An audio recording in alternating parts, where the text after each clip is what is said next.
வணக்கம்.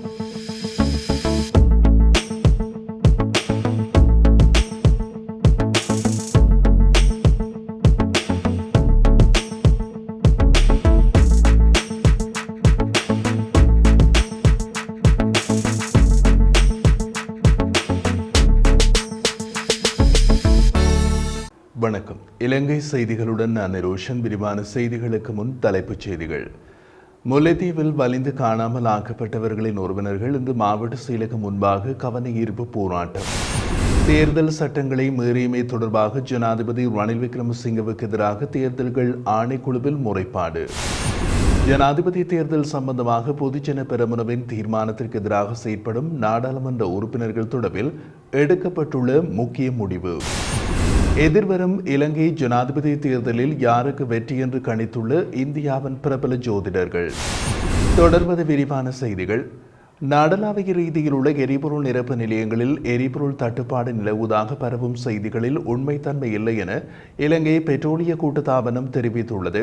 மாதாந்த எரிபொருள் விலை திருத்தம் பிரகாரம் இன்று நள்ளிரவு முதல் விலை குறையும் என்ற கணிப்பின்படி எரிபொருள் நிரப்பு உரிமையாளர்கள் எரிபொருளை ஆர்டர் செய்யாத காரணத்தினால் நாடு முழுவதும் எரிபொருள் தட்டுப்பாடு ஏற்பட்டுள்ளதாக வதந்திகள் பரவி வருவதாக இலங்கை பெட்ரோலிய கூட்டுத்தாபனத்தின் சிரேஷ்ட பேச்சாளர் ஒருவர் தெரிவித்திருந்தார்.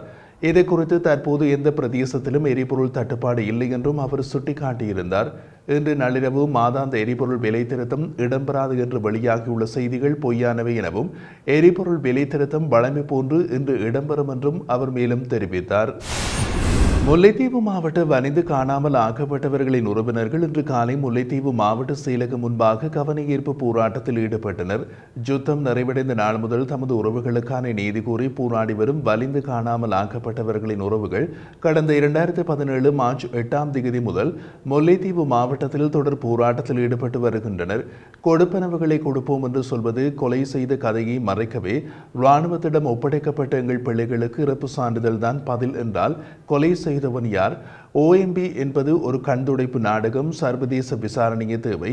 இழப்பீடுகள் வேண்டாம், எமக்கு பிள்ளைகள் வேண்டும் போன்று பல்வேறு கோஷங்களையும் பதாதைகளையும் ஏந்தியவாறு கவனஈர்ப்பு போராட்டத்தில் முன்னெடுத்திருந்தனர். குறித்த போராட்டத்தில் காணாமல் ஆக்கப்பட்ட உறவுகள் மற்றும் முன்னாள் வடமாகாண சபையின் உறுப்பினர் துரைராசன் ரவிகரன், சமூக செயற்பாட்டாளர் என பலரும் கலந்து கொண்டிருந்தனர். அரசு சொத்துக்களை தவறாக பயன்படுத்தியமை மற்றும் தேர்தல் சட்டங்களை மீறியமை தொடர்பில் ஜனாதிபதி ரணில் விக்ரமசிங்கவுக்கு எதிராக தேர்தல்கள் ஆணைக்குழுவில் முறைப்பாடு செய்யப்பட்டுள்ளது. ஜனாதிபதி தேர்தலில் ஆதரவு கோரி நேற்று ஜனாதிபதி செயலகத்தில் இடம்பெற்ற கலந்துரையாடல் தொடர்பில் புதிய சுதந்திர முன்னணியின் தலைவரினால் இந்த முறைப்பாடு செய்யப்பட்டுள்ளது. குறித்த முறைப்பாட்டில் தெரிவிக்கப்பட்டுள்ளதாவது: சுயேட்சை ஜனாதிபதி வேட்பாளர் ரணில் விக்ரமசிங்க ஆளும் கட்சியின் எம்பிக்களுக்கு நேற்று ஜனாதிபதி செயலகத்திற்கு வருமாறு அழைப்பு விடுத்திருந்தார். எதிர்வரும் ஜனாதிபதி தேர்தலில் அவரது ஆதரவை கோரும் கூட்டம் ஒன்று ஜனாதிபதி செயலகத்தில் இடம்பெற்றுள்ளது. பரந்த விளம்பரம் வழங்குவதற்காக ஜனாதிபதி ஊடக பிரிவின் கலந்துரையாடல் தொடர்பான படங்கள், காணொளி காட்சிகள் மற்றும் உத்தியோகபூர்வ செய்தி குறிப்பு படிவங்கள் வெளியாகியுள்ளது. ஜனாதிபதி தேர்தலில் சுயேட்சையாக போட்டியிடுவதாக கூறும் ரணில் போலீஸ் மாதிபரை நியமிக்கும் பணியிலும் ஈடுபட்டுள்ளார். 1981 15 மற்றும் 2023 ஆண்டின் தேர்தல் செலவினங்களை ஒழுங்குபடுத்தும் சட்டம் எண் 3 ஆகியவை இதன்போது கடைபிடிக்கப்படவில்லை என்றும் தெரிவிக்கப்பட்டுள்ளது. ஜனாதிபதி ரணில் விக்ரமசிங்கவும் அவருக்கு ஆதரவளிக்கும் ஸ்ரீலங்கா பொதுஜன பெரமுனவின் நாடாளுமன்ற உறுப்பினர்களும் பிரதமர் தினேஷ் குணவர்த்தன தலைமையில் பாரிய அரசியல் கூட்டணியொன்றை உருவாக்குவதற்கு தீர்மானித்துள்ளார்கள் என்று ஆங்கில ஊடகம் ஒன்று செய்தி வெளியிட்டுள்ளது. ஜனாதிபதியின் உத்தியோகபூர்வ வாசல் தளத்தில் அவருக்கும் ஸ்ரீலங்கா பொதுஜன பெரமுனவின் நாடாளுமன்ற உறுப்பினர்களுக்கும் இடையில் இடம்பெற்ற சந்திப்பின் போது இது குறித்து தீர்மானிக்கப்பட்டதாக அரசியல் வட்டாரங்கள் தெரிவித்துள்ளன. பிரதமரின் தலைமைத்துவத்தின் கீழ் தேர்தல் பிரச்சாரத்தினை முன்னெடுக்க வேண்டும் என்ற யோசனையை ஜனாதிபதி முன்வைத்துள்ளார். இந்த சந்திப்பின் போது ஜனாதிபதியை ஐக்கிய தேசிய கட்சியின் வேட்பாளராக முன்னிறுத்துவதை தவிர்க்க வேண்டும் என்று பொதுஜன பெரமுன நாடாளுமன்ற உறுப்பினர்கள் வலியுறுத்தியுள்ளதாகவும் குறிப்பிடப்படுகிறது. ஜனாதிபதி தேர்தல் தொடர்பான கட்சியின் தீர்மானத்திற்கு எதிராக செயற்படும் அனைத்து நாடாளுமன்ற உறுப்பினர்களையும் அவர்களின் பொறுப்புகளில் இருந்து நீக்குவதற்கு திட்டமிட்டுள்ளதாக ஸ்ரீலங்கா பொதுஜன பெரமுன தெரிவித்துள்ளது. இதன்படி தொகுதி அமைப்பாளர்கள், மாவட்ட அமைப்பாளர்கள் மற்றும் கட்சி பொறுப்புகளில் இருந்து இவ்வாறு பலர் நீக்கப்பட உள்ளார்கள். குறித்த எம்பிக்களின் செயற்பாடுகளை உன்னிப்பாக ஆராய்ந்த பின்னரே இந்த முடிவு எட்டப்பட்டுள்ளதாகவும் பொதுஜன பெரமுன தெரிவித்துள்ளது. பொதுஜன பெரமுன கட்சியிலிருந்து ஜனாதிபதி வேட்பாளர் ஒருவரை நியமிக்க அந்த கட்சி நேற்று முன்தினம் தீர்மானித்திருந்தது. எவ்வாறாயினும் ஜனாதிபதி தேர்தலில் 92 நாடாளுமன்ற உறுப்பினர்கள் ஜனாதிபதி ரணில் விக்ரமசிங்கவுக்கு ஆதரவளிப்பதாக உறுதியளித்துள்ளதாகவும் ஜனாதிபதி ஊடக பிரிவு நேற்று அறிவித்தது. இதன் காரணமாக கட்சியின் பொறுப்புகளுக்கு புதியவர்களை விரைவாக நியமிக்க அந்த கட்சி நடவடிக்கைகளை எடுத்துள்ளதாகவும் தெரிய வருகிறது. ஏற்கனவே கம்பஹா மாவட்ட அமைப்பாளர் பதவியிலிருந்து பிரசன்ன ரணதுங்கவும், காலி மாவட்ட அமைப்பாளர் பதவியிலிருந்து ரமேஷ் பத்ரன, மாத்தறை மாவட்ட அமைப்பாளர் பதவியிலிருந்து கஞ்சன விஜயசேகர் ஆகியோரை ஏற்கனவே அந்த பதவிகளிலிருந்து நீக்கும் முடிவுகள் எடுக்கப்பட்டுள்ளதாகவும் தெரிய வருகிறது. இலங்கையில் எதிர்வரும் செப்டம்பர் மாதம் இடம்பெறவுள்ள ஜனாதிபதி தேர்தல் பல திருப்பு முனைகளுடன் ஆயத்தமாகி வருகிறது.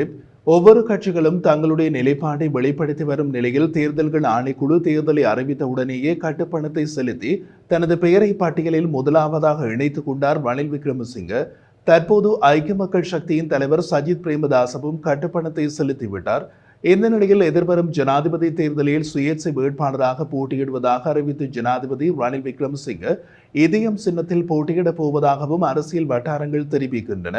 ஸ்ரீலங்கா பொதுஜன பெரமுன கட்சியின் ஜனாதிபதி வேட்பாளர் யார் என்பது தொடர்பாக பல கேள்விகள் எழுந்துள்ள நிலையில் தமது ஆதரவு ரணிலுக்கு இல்லை என்றும் தமது வேட்பாளரை வெகு விரைவில் அறிவிப்பதாகவும் தெரிவித்துள்ளது. எனினும் ஸ்ரீலங்கா பொதுஜன பெரமுன கட்சி தற்போது பல பிளவுகளை கொண்டிருந்தாலும் கூட கட்சிக்குள் பல அரசியல் விளையாட்டுகள் இடம்பெற்று வருவதையும் தெளிவாக விளங்கிக் கொள்ளக்கூடியதாக உள்ளது.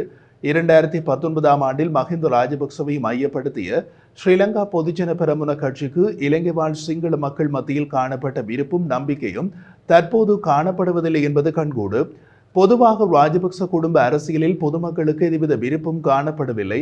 இதன் காரணமாக இம்முறை ஒரு மாற்றத்தை எதிர்பார்த்து ரணில், சஜித், மஹிந்த அரசியலை தாண்டி அனுரவுக்கு வாக்களிக்கும் வாய்ப்புகளும் காணப்பட்டு வருகின்றன.